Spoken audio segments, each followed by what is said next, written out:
بسم اللہ الرحمن الرحیم۔ حدیث نبوی صلی اللہ علیہ وآلہ وسلم۔ نبی کریم صلی اللہ علیہ وآلہ وسلم نے صحابہ کو خطاب فرمایا۔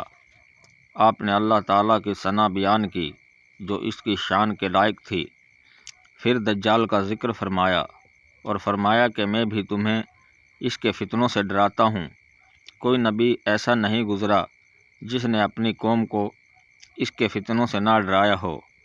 نوح علیہ السلام نے بھی اپنی قوم کو اس سے ڈرایا تھا، لیکن میں اس کے بارے میں تم سے ایک ایسی بات کہوں گا جو کسی نبی نے اپنی قوم سے نہیں کہی، اور وہ بات یہ ہے کہ دجال کانا ہوگا اور اللہ تعالیٰ اس سے پاک ہے۔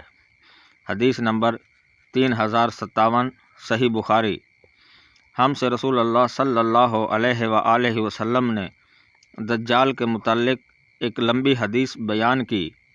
آپ صلی اللہ علیہ وآلہ وسلم نے اپنی حدیث میں یہ بھی فرمایا تھا کہ دجال مدینے کی ایک کھاری شور زمین سے پہنچے گا۔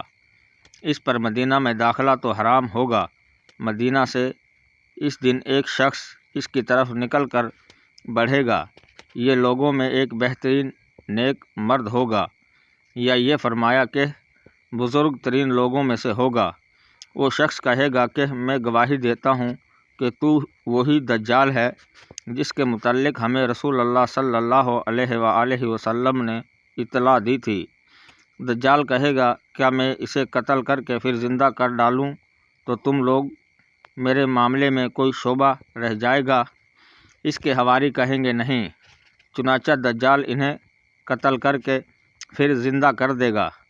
جب دجال انہیں زندہ کر دے گا تو وہ بندہ کہے گا بخدا اب تو مجھ کو پورا حال معلوم ہو گیا کہ تو ہی دجال ہے۔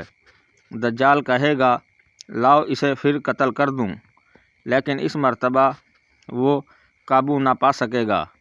حدیث نمبر 1882 صحیح بخاری۔ رسول کریم صلی اللہ علیہ وآلہ وسلم نے فرمایا کوئی ایسا شہر نہیں ملے گا جسے دجال پامال نہ کرے گا سوائے مکہ اور مدینہ کے۔ ان کے ہر راستے پر صف بستہ فرشتے کھڑے ہوں گے جو ان کی حفاظت فرمائیں گے۔ پھر مدینہ کی زمین 3 مرتبہ کانپے گی، جس سے ایک ایک کافر اور منافق کو اللہ تعالیٰ اس میں سے باہر کر دے گا۔ حدیث نمبر 1881 صحیح بخاری۔ ناظرین کرام، مزید ویڈیوز دیکھنے کے لیے چینل سبسکرائب کریں اور بیل آئیکن پریس کریں تاکہ ہر آنے والی ویڈیو آپ کو بر وقت موصول ہوتی رہے۔ شکریہ۔